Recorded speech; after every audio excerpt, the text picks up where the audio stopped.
누가복음 22장 39절부터 46절까지 보시겠습니다. 누가복음 22장 39절부터 46절까지 보십니다. 예수께서 나가사 습관을 쫓아 감람산에 가시매 제자들도 쫓았더니 그곳에 이르러 저희에게 이르시되 시험에 들지 않기를 기도하라 하시고 저희를 떠나 돌 던질 만큼 가서 무릎을 꿇고 기도하여 가라사대 아버지여 만일 아버지의 뜻이거든 이 잔을 내게서 옮기시옵소서. 그러나 내 원대로 마옵시고 아버지의 원대로 되기를 원하나이다 하시니 사자가 하늘로부터 예수께 나타나 힘을 돕더라. 예수께서 힘쓰고 애써 더욱 간절히 기도하시니 땀이 땅에 떨어지는 핏방울같이 되더라. 기도 후에 일어나 제자들에게 가서 슬픔을 인하여 잠든 것을 보시고 이르시되 어찌하여 자느냐 시험에 들지 않게 일어나 기도하라 하시니라. 아멘. 오늘 하나님의 말씀의 제목은 순종할 능력을 얻기 위하여 기도하자라는 제목으로 말씀을 드립니다. 하나님은 순종하는 자를 좋아하시고 순종하는 자에게 복을 주시며 순종하는 자를 기뻐하십니다. 순종을 좋아하신 하나님께서 예수님을 세상에 보내신 것은 첫사람 아담의 불순종으로 죄인된 인류를 죄에서 구원하여서 순종의 종이 되게 하시려고 예수님을 보내셨어요. 인류는 왜 죄인이 되었는가? 그것은 첫사람 아담이 하나님의 말씀에 불순종함으로써 혼이 죽었고 그 죽은 혼을 살려서 이제 예수님께서 순종의 종이 되게 하시려고 하나님께서 예수님을 보내신 거예요. 그래서 원죄라 함은 혼이 죽게 된 죄를 원죄라 하고 성품죄는 이 죽은 혼이 가지고 있는 죄, 마음과 생각이 악하고 또 더럽고 또 미움이나 다툼이나 이런 하나님 앞에 불순종하는 그런 마음으로 가득 차 있는 그 죄를 이제 혼이 가지고 있는 성품죄라 하고 혼이 가지고 있는 그 죄를 육체의 행동으로 나타나는 죄를 자범죄라고 합니다.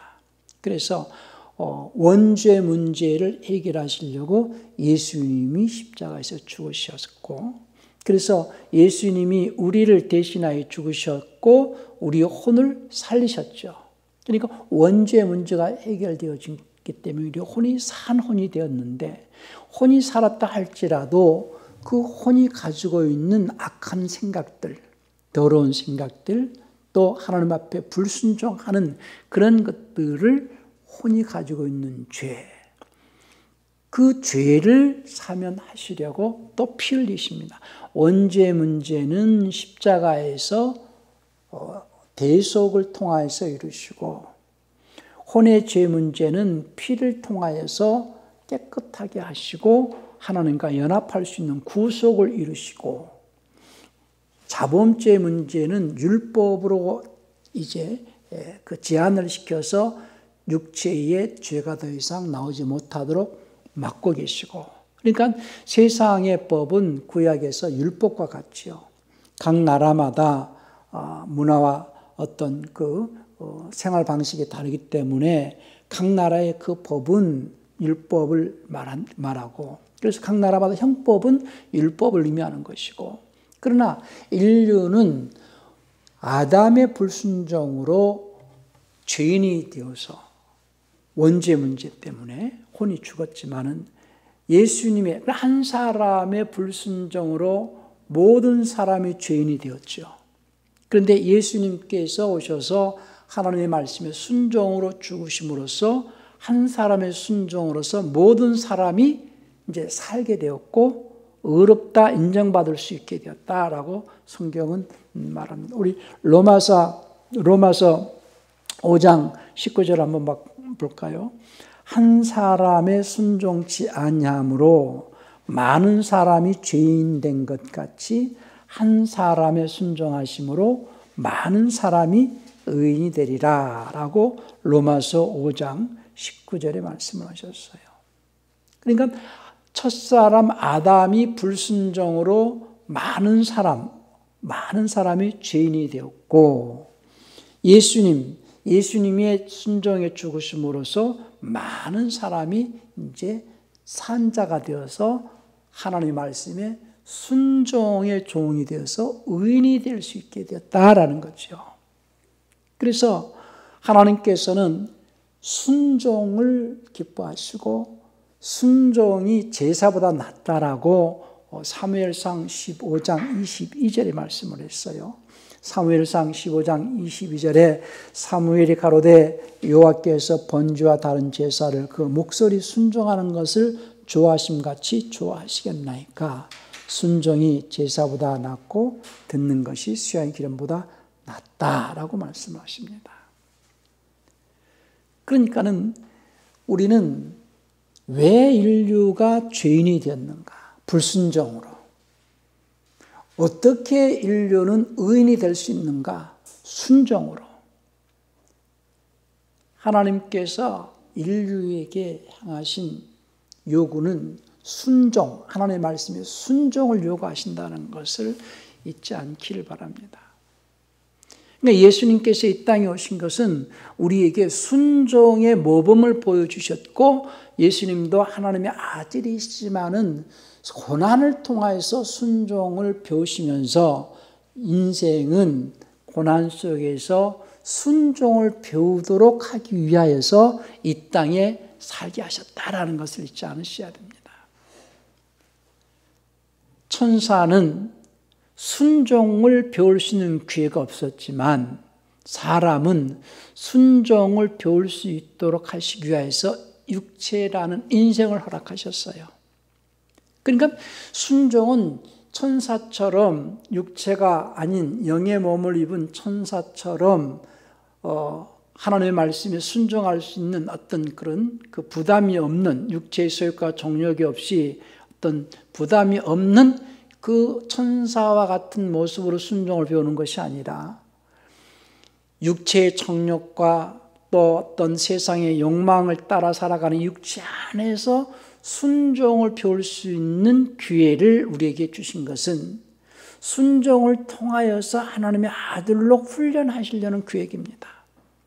그러니까 천사가 하나님의 아들이 될 수 없는 것은 육체가 없기 때문이고 순종을 배울 수 있는 기회가 없기 때문이에요.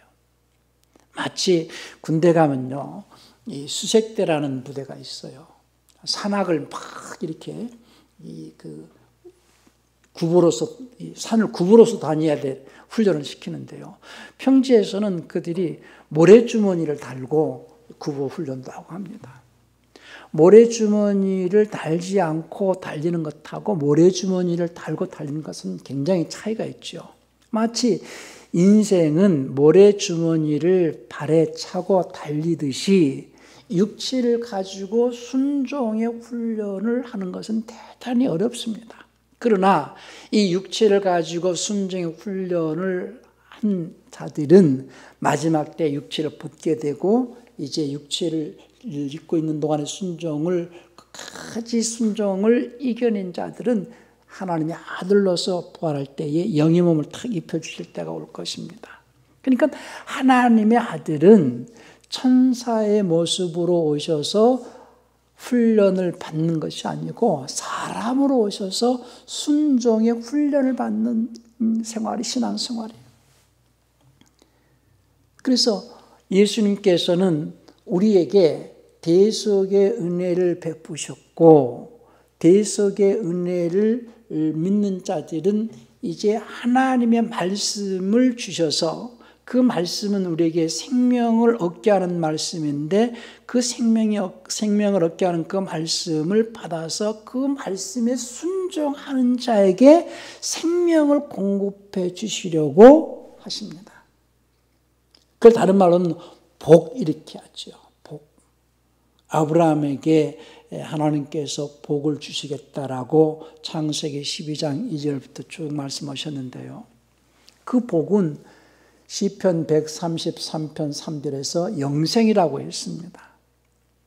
인류는 첫사람 아담의 불순종으로 영생을 얻기보다는 영원한 사망 속에 있었는데, 영원한 사망 속에 있는 인류에게 하나님께서 아브라함의 씨와 계약하시고 사람으로 오셔서 이제 대속을 통하여서 죄를 사면해 주시고 원죄를 사면해 주시고 생명을 주시려고, 영생을 주시려고, 곧 복을 주시려고 생명의 말씀을 우리에게 값없이 주십니다.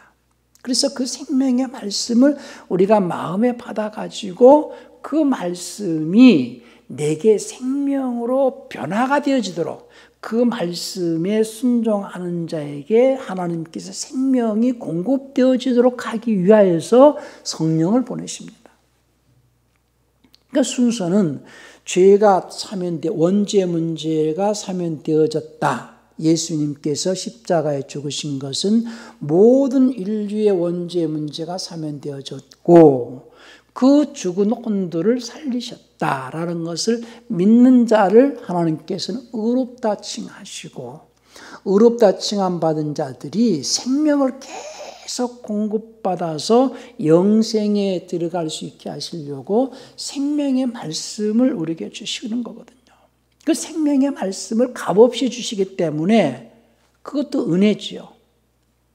우리는 구원은 믿음으로 말미암아 은혜로 구원을 받는다라고 에베소 2장 8절에서 말씀을 하시거든요. 우리 에베소서 2장 8절도 한번 다시 한번 자세히 보십시다.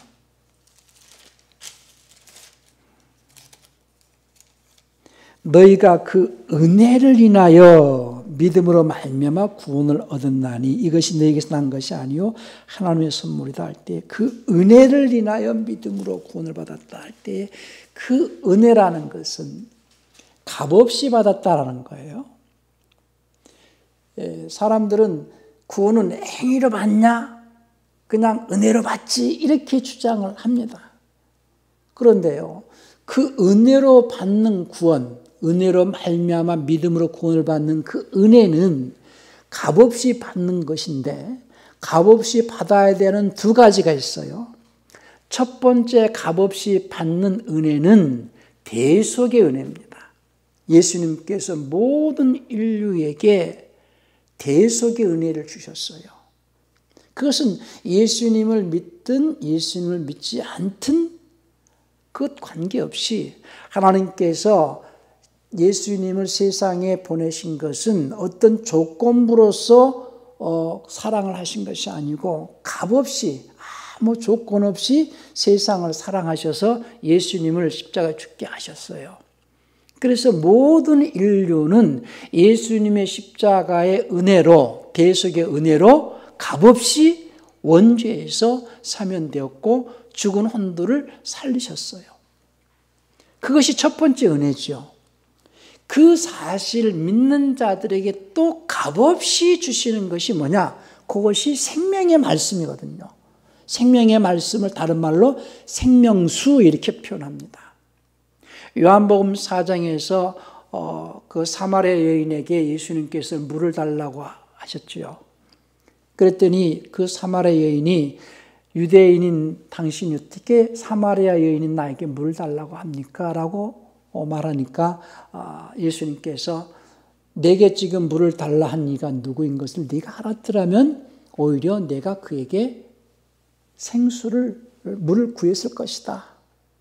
생수, 여기에 목마르지 않는 생수를 구했을 것이다. 근데 그 생수는 생명수를 말하거든요.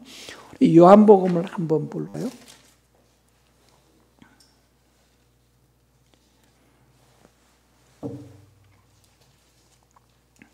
요한복음 4장입니다. 10절이에요. 요한복음 4장 10절에서 예수께서 대답하여 가라사대 내가 만일 하나님의 선물과 또 내게 물 좀 달라 하는 이가 누구인 줄 알았다면 내가 그에게 구하였을 것이요 그가 생수를 내게 주었으리라. 그러니까 예수님께서는 생수를 주시는 분이죠. 생명수를 주신다 그 말이죠. 그 생명수는 다른 말로 생명의 말씀, 우리 혼이 먹어야 하는 생명의 말씀, 그 생명수. 그래서 이제 바울은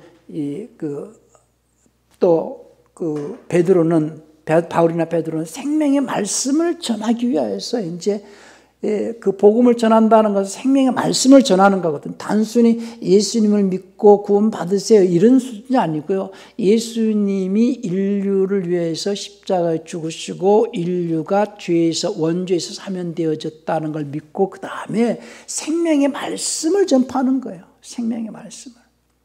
그러니까 사도행전 5장 27절에서 보면은 이제 베드로가 감옥에 갇혔을 때에 천사가 와가지고 감옥에서 베드로를 끄집어내가지고 가서 이 생명의 말씀을 다 백성에 전하라고 사도행전 5장에 말씀을 하죠.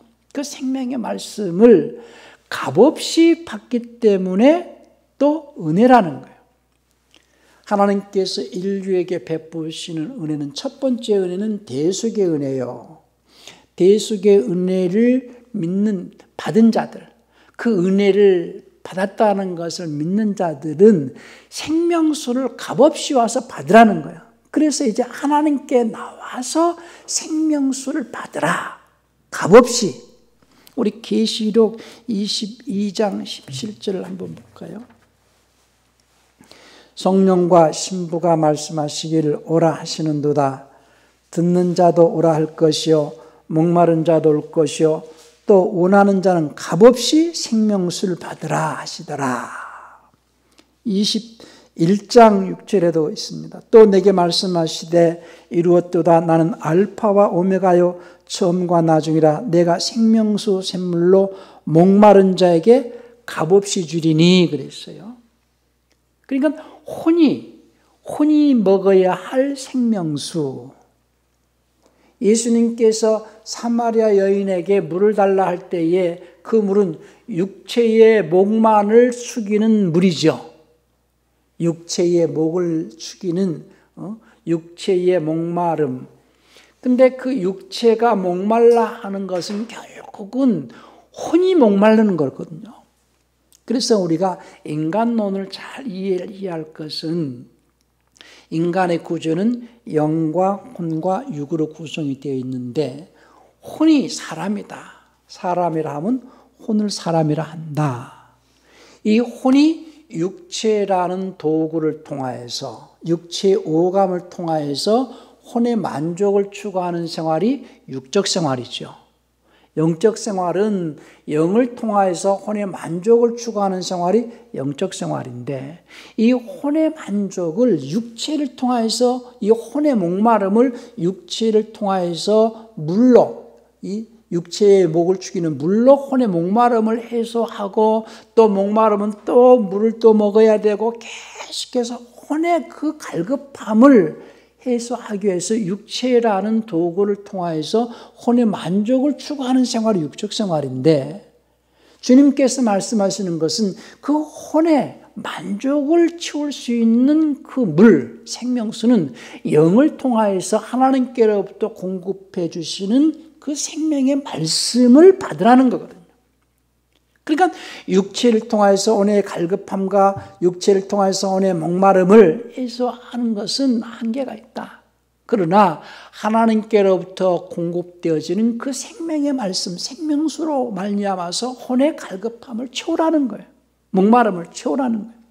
혼의 만족은 인간이 육체의 오감을 통하여서 혼의 만족을 채울 수 없다. 그것은 순간순간이고 그때뿐이지만은 하나님께로부터 오는 생명의 말씀은 혼의 만족을 채워줄 수 있는 생명의 말씀이다.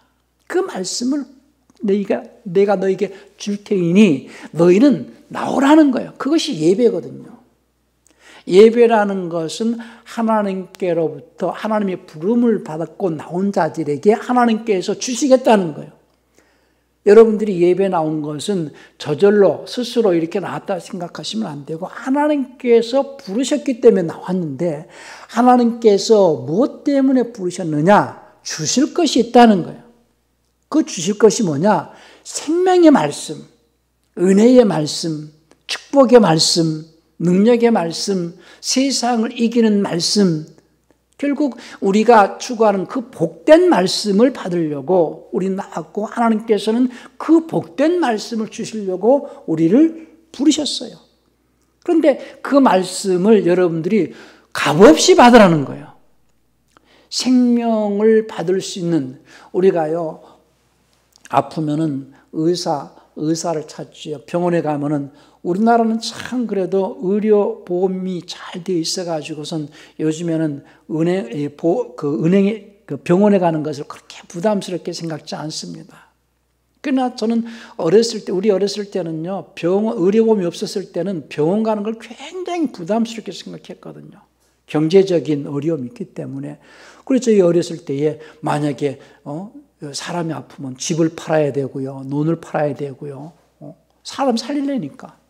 그만큼 돈이 많이 들었던 곳이 병원이었어요. 그런데 병원에 가서 5년, 10년 생명을 연장하기 위해서 많은 돈을 주고 병을 고치잖아요. 생명을 조금 연장을 시켜주잖아요. 목숨을. 그런데 하나님께서 주시고자 하시는 그 생명은 50년이 아니고 100년이 아니라 영생을 주시겠다는 거예요. 근데 그 영생을 얻을 수 있는 영생의 말씀을 돈을 바꿔주시는 게 아니라 값없이 주시겠다는 거예요. 사람들은요, 심리가 공짜라고 하니까 시시하게 생각합니다. 만약에 하나님께서 사람들한테 내가 영생의 말씀을 돈을 받고 내가 팔아야 되겠다 하면 얼마를 받으시겠어요? 만약에 영생을 줄 테니까 10억을 내라. 그러면 부자들은요, 너도 나도 10억 갖고 와서 영생을 얻으려고 할 거예요. 근데 돈이 없는 가난한 사람들은 어떻게 영생을 얻을 수 있겠습니까? 그런데요, 영생이라는 것은 돈을 100억을 갖고도 얻을 수 없고, 인간은 1000억을 가지고 온다 해도 영생을 얻을 수 있는, 영생을 줄 자가 없죠. 큰 부자 빌 게이츠라든지, 만약에 우리나라에서 돈이 많았다는 이병철 씨가 이제 돌아가셨는데, 그런 사람에게 만약에 내가 영생을 줄 테니까, 영생이 아니라 100년을 내가 줄 테니까 1000억만 갖고 와라도 주지 않겠어요? 그런데 그 영생의 말씀을 돈을 받고 주자니 하나님께서는 너무 하나님 입장에서는 시시할 거 아니겠어요? 그리고 돈이 없는 사람은 그 영생을 받을 수 없을 것이고, 세상에서 아무리 돈이 많다 할지라도 영생과 세상을 다 준다 할지라도 영생과는 바꿀 수 없을 만큼 그 영생은 굉장히 값으로 따질 수가 없잖아요. 인간이 값으로 따질 수도 없는 그 영생을 인간들에게 돈을 받고 팔 수 있다면은, 하나님께서는 돈을 받고 파신다면은 인간은 그 영생을 돈 주고 살 사람 아무도 없을 거예요.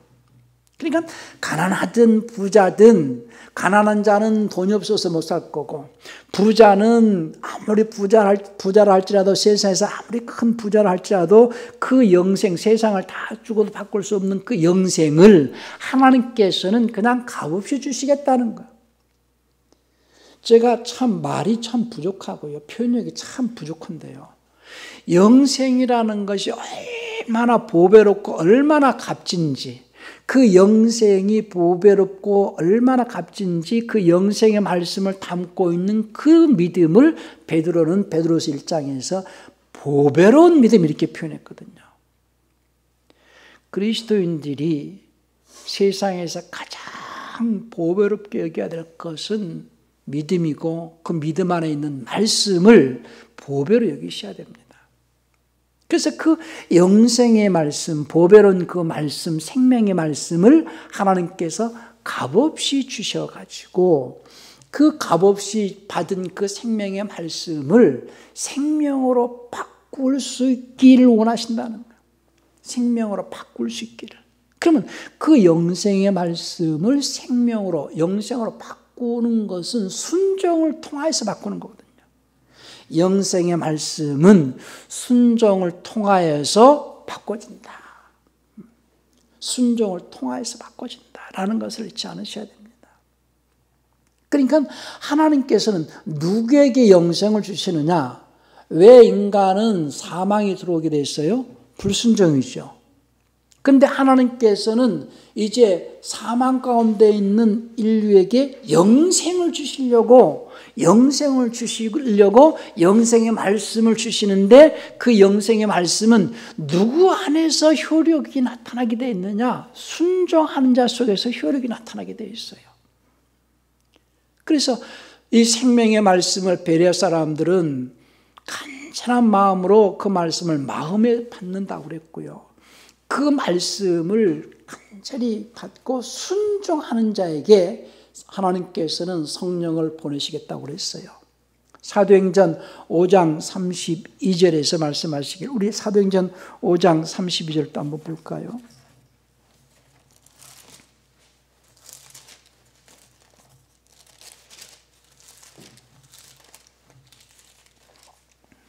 사도행전 5장 32절에서 우리는 이 일의 증인이요 하나님이 자기를 순종하는 사람들에게 주신 성령도 그러하니라고 하더라. 여기서 성령은 홀리고스트입니다. 성신님을 순종하는 자 가운데서 역사하신다. 성신님은 순종하는 자 가운데서 역사하시고 순종하는 자에게 생명의 영을 보내셔가지고 그 생명의 영을 통하여서 생명이 공급되게 하신다. 그런데 우리가 윤리적으로 도덕적으로 어떤 교리에 근거해서 우리가 순종할 때에 성령께서 역사하시는 것이 아니고 하나님의 말씀에 순종할 때에 성령께서 역사하십니다. 인간의 철학이나 교리나 도덕이나 윤리나 어떤 인간의 사상 속에서 순종하라 하는 것이 아니라 순수한 하나님의 말씀에 순종하는 자 속에서 성령은 역사하십니다.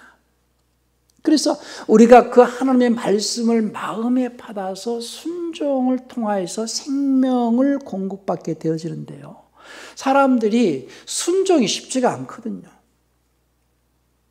그래서 예수님은 하나님의 아들이시라 할지라도 이 땅에 고난을 통하여서 순종을 배우셨다라고 히브리서 5장 8절에 말씀하셨는데요. 우리 히브리서 5장 8절도 한번 볼까요?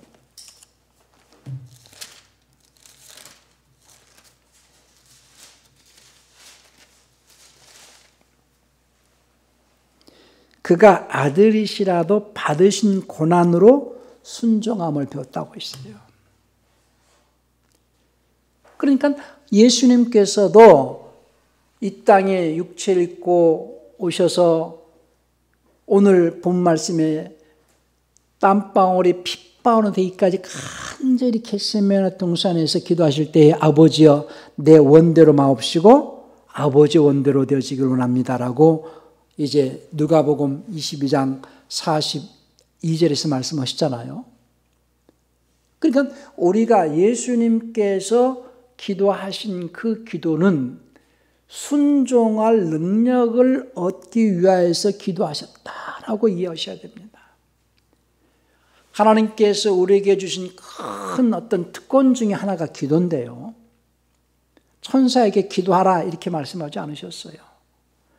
우리가 하나님 앞에 나가 기도할 수 있는 큰 특권은 그 기도를 통하여서 첫 번째는 내 속에 있는 죄를 토해낼 수 있는, 회개할 수 있는 큰 특권이 있고, 또 한 가지는 기도는요, 하나님의 말씀을 받아들이고 순종할 수 있는 힘을 얻게 하시려고 기도하시라는 거거든요. 그러니까 우리가 사람들은 기도를 많이 하는데 주님께서 말씀하시기를 너희가 얻지 못하면 구하지 아니하며 구하여도 얻지 못하면 성령으로 쓰려고 잘못 구합니다 그랬어요. 그러니까 기도는 뭐냐? 죄를 토해내기 위해서 회개의 어떤 그 기도, 내 죄를 깨끗하게 토해내서 그 다음에 하나님의 말씀을 내가 받아서 순종할 수 있는 힘을 얻기 위해서 기도하는 거거든요. 그러니까 우리가 주일날 설교를 듣고 그 설교 말씀을 한 주 동안 순종으로서 소화해내기 위하여서 이 말씀을 소화할 수 있는 능력이 필요하잖아요. 여러분들이 말씀을 그냥 귀로만 듣고 한쪽 귀로 듣고 한쪽 귀로 이렇게 흘려보내서는 안 되고요. 그 말씀이 귀로 들었지만은 그 귀로 들어진 말씀을 내 마음으로 탁 채워가지고 마음으로 채워진 그 말씀을 행동으로 나타내기 위해서 그 말씀을 녹여서 그 말씀을 이행하기 위해서 그 말씀대로 살아나갈 수 있는 힘을 얻기 위해서 기도한다 그 말이에요. 우리가 아침마다 새벽마다 기도하는 것은 다른 기도가 아니고 주일날 하나님께로부터 받은 생명의 말씀을 오늘 하루도 소화해낼 수 있는 능력을 주세요 하나님. 그래서 한 주간 그 말씀을 소화해낼 수 있기를 원합니다. 오늘도 그 말씀이 내 안에서 녹아지고 그 말씀대로 내가 살아낼 수 있는 능력을 얻기를 원합니다 라고 기도하는 거예요. 저의 설교는 인기가 없는 것 같아요. 재미도 없고. 그러나요, 늘 똑같은 말씀인 것 같지만 여러분들이 말씀의 틀 안에서 말씀 밖으로 넘어가지 않고 그 말씀의 틀 안에서 그 말씀을 소화해내고 그 말씀을 녹여서 자기에게 생명이 되어지는 삶이 되어야 됩니다. 신앙생활은 예수님께서 대수계의 은혜를 통하여서 내가 은혜 받은 자요, 은혜 받은 자가 이제부터 주일날 하나님께서 값없이 주신 그 생명의 말씀을 값없이 받았으니 그 값없이 받은 그 생명의 말씀, 은혜의 말씀을 내 마음에 품고 그 말씀을 늘 묵상하고 마치 양이 또는 염소가 또는 소가 이렇게 되새김질 하듯이 하나님의 말씀을 늘 되새김질하고 묵상하면서 그 말씀을 이루기 위해서, 말씀을 이행하기 위해서 하나님 내게 힘을 주시고 능력을 주시고 그 말씀에 완전히 지받을 수 있도록 해달라고 늘 기도하면서 한 주간 그 말씀을 소화해낼 수 있어야 된다는 거예요. 그것 때문에 기도하시라는 거예요. 세상 사람들이고 세상 사람들이나 아니면 또 육신적으로 살아가는 사람들은 기도의 어떤 그 목적이 전부 세상적으로 구하고 세상에서 잘 먹고 잘 사는 것을 구하는 자들도 있어요. 물론 그런 것도 필요합니다. 그러나 주님께서는 말씀하시길 먼저 너희는 그의 왕국과 그분의 의를 구하라 하시면서 살아가는 자의 내 혼이 잘됨같이 내가 범사에 잘되고 강건하길 구하노라 하고 요한 3서 2절에 말씀을 했거든요. 혼이 잘되고 혼이 생명 있고 혼이 능력 있고, 근데 그 혼이 하나님의 말씀으로 충만할 때에 생명이 공급되어질 수 있는 그 순종의 능력을 통하여서 그 말씀이 나에게 생명이 되도록 하는 생활이 되어야 되거든요. 그러니까는 우리는요, 주님께서 언제 오실지 세상이 마지막 때가 됐다라고 늘 말씀을 하지만은요, 그거에 현혹되지 마시고 우리는 날이 갈수록 주님 뵐 날 가까이 왔고 처음 믿을 때보다 구원이 가까이 와 있음을 잊지 마시고 늘 주님 앞에 서는 날, 내가 주님 앞에 서는 그날 점도 없이 흠도 없이 평강 가운데 나타나기를 상원한 마음으로 늘 말씀을 소화해낼 수 있는 생활이 되셔야 됩니다. 그러기 위해서 기도하는 거예요. 기도라는 것은 가장 중요한 기도, 회개 기도요. 그 다음에 중요한 기도, 말씀에 순종할 능력을 얻는 기도예요. 저는 늘 만약에 나에게 5분이라는 내 인생의 마지막 시간이 5분이라는 시간이 내게 주어져 있다면 회개할 거예요. 그러니까 늘 내 속에 죄가 발견되어질 때 회개하고 늘 말씀을 부여잡고 그 말씀을 이행하지 못한 것을 통탄해하면서 그 말씀에 순종할 능력을 얻을 수 있는 그런 삶, 그러기 위해서 기도를 끊이지 마셔야 됩니다. 저는 설교 시간에 기도를 많이 강조는 안 했어요. 그런데요, 오늘 우리가 말씀은 많이 알고 말씀은 많이 들었어요. 근데 말씀을 귀로 듣고 마는 것이 아니라 성경에서 이스라엘아 들으라 쉐마라고 주님께서 신명기에서 말씀하셨지만 들으라는 것은 귀로 듣고 끝이라는 뜻이 아니거든요. 귀로 듣고 마음으로 깨달아서 그 말씀을 소화해내는 삶을 살아내라. 그 말씀을 이행하라는 거예요. 그러니까 요한복음 5장 24절에서도요. 내 말을 듣고 나 보내신 이를 믿는 자는 생명을 얻고 이런 말씀하셨어요. 요한복음 5장 24절에서 내가 진실로 진실로 너에게 이르노니 내 말을 듣고 또 나 보내신 이를 믿는 자는 영생을 얻고, 이 시제는 현재입니다. 얻었고가 아니고 정죄 이르지 아니하니 사망의 생명으로 옮겨갔다 이거예요. 오히려 그런 사망의 생명을 옮겨갔다.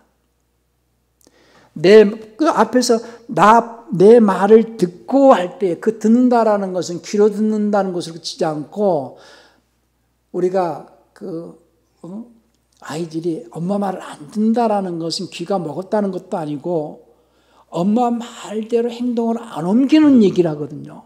예수님의 말씀을 듣는다는 것은 예수님 말씀을 따라서 행동을 옮기는 것, 순종의 삶을 살아내는 것.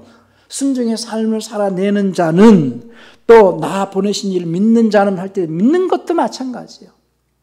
하나님을 믿는다면은 하나님께서 보내신 자를 믿는 것이요, 하나님께서 보내신 자를 믿는다면은 하나님께로부터 보냄받은 자가 말씀하시는 것을 믿는 것이요, 그 말씀을 믿는다면은 그 말씀 따라 행동으로 옮기는 것이 믿는 거거든요. 그러니까 듣는 것이나 믿는 것은 순종을 통해서 행동으로 보여주는 것이 듣는 것이요, 믿는 것이다 그 말이에요. 그것을 다른 말로는 하나님의 일이다 그랬어요. 하나님의 일이다. 그러니까 이제 요한복음 5장에서 그렇게 말씀하시면서 요한복음 6장에서는 많은 사람들이 오병이의 이적을 맛보고서 이제 예수님을 따르잖아요. 그러다가 예수님을 찾지 못해서 제자들 있는 곳에 가서 예수를 만났어요. 그랬더니 예수님께서 말씀하시길 너희가 나를 찾는 것은 썩을 양식, 떡을 먹고 배부른 것이 아니라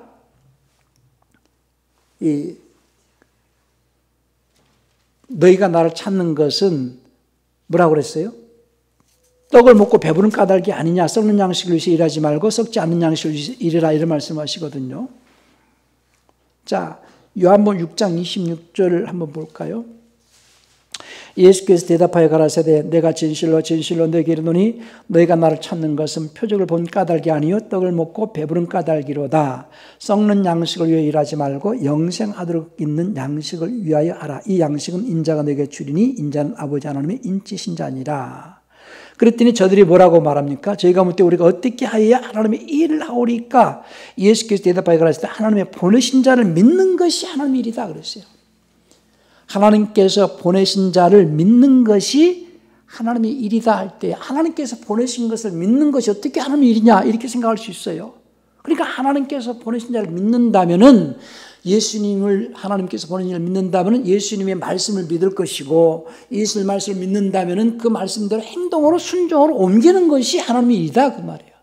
그러니까 다른 말로 순종이 하나님의 일이다 이렇게 생각하셔야 됩니다. 많은 사람들이 주의 종이라고 말하고 하나님의 일꾼이라고 말하는데요. 하나님의 일은 어떻게 하는 것이 하나님의 일이냐?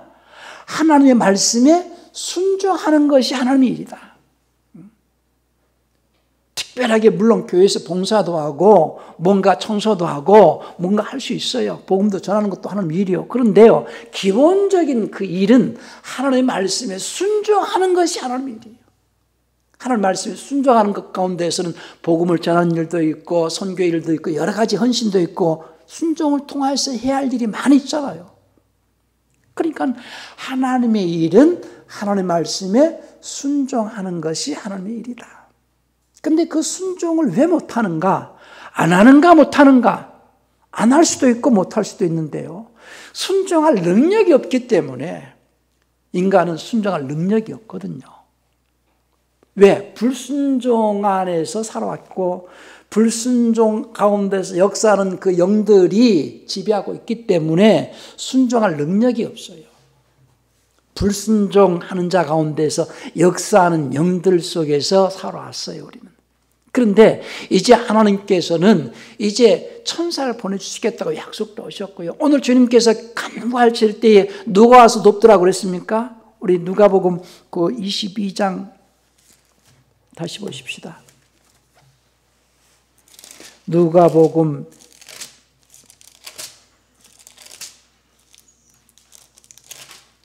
22장 43절에서 기도하실 때에 와서 천사가 돕더라 그랬죠.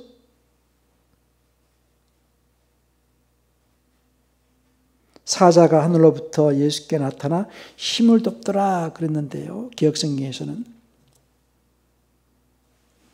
천사가 와서 기도하는 자에게 누가 와서 도와줍니까? 천사가 와서 도와줍니다. 그러니까 기도를 통하여서 천사가 가감될 수 있어요. 기도하는 자에 늘 천사가 늘 함께 해줍니다. 눈에 보이지 않지만은. 그래서 기도를 쉬지 말라는 거예요. 주님께서 명령하신 말씀 가운데서 쉬지 말고 기도해라. 범사에 감사해라. 항상 기뻐해라. 근데 항상 기뻐 못하거든요. 범사에 감사하지 않습니다. 쉬지 않고 기도하지 않습니다. 우리는 끊임없이 기도를 쉬지 말아야 할 것은 천사가 늘 나를 돕고 천사가 나를 도와야 하는 이유는 마귀가 악한 영들이 내 마음을 불안하게 하고 근심하게 하고 염려하게 하면서 믿음을 자꾸 이렇게 떨어뜨리려고 시험에 들게 하려고 그러니까 주님께서 오늘 제자들에게 잠이 들었어요. 뭐라고 말씀하십니까? 너희가 또 뭘 놓고 기도하라고 그랬어요? 시험에 들지 않도록 기도해라. 그러니 기도는 첫 번째 회개를 위하여서 하시고 두 번째 순종할 능력을 얻기 위해서 기도하시고 세 번째는 시험에 들지 않도록 기도하시고 육신적이고 세상적이고 종력적인 것을 구하는 그 기도보다는 늘 자기의 혼이 잘 될 수 있도록 기도해서 늘 순종할 수 있는 능력을 갖기를 바랍니다. 말씀을 많이 듣는 것도 중요합니다. 그러나 중요한 것은요. 그런 말을 해요. 머리만 커졌다고 가분수같이 머리만 커지고 말은 잘하는데 행동은 없다고. 우리는 말씀을 듣고 그 말씀을 소화해서 행동으로 보여주는 생활, 그 말씀이 행동으로 나타날 때에 성령은 역사하십니다. 그래서 믿음은 행함과 함께 일한다고 그랬어요. 그런데 그 말씀이 행동으로 나타내기까지는 순종할 능력이 필요하기 때문에 기도하라. 말씀을 소화해서 그 말씀을 행동으로 옮길 수 있는 능력을 얻기 위해서 늘 기도하시기 바랍니다. 내 생각이 나를 지배하지 않고 하나님의 말씀이 나를 지배해서 그 말씀에 순종의 삶을 살아낼 때에 생명이 공급되어진다는 것을 잊지 않기를 바랍니다. 그래서 하나님께서 우리에게 주신 은혜는 첫 번째 은혜는 대속의 은혜요. 두 번째 은혜는 생명의 말씀을 값없이 주신 은혜니 은혜 위에 은혜를 베푸시는 하나님께서 우리에게 성령으로 늘 이끄시려고 하신다는 것. 그런 삶을 살아내는 생활이 신앙생활입니다.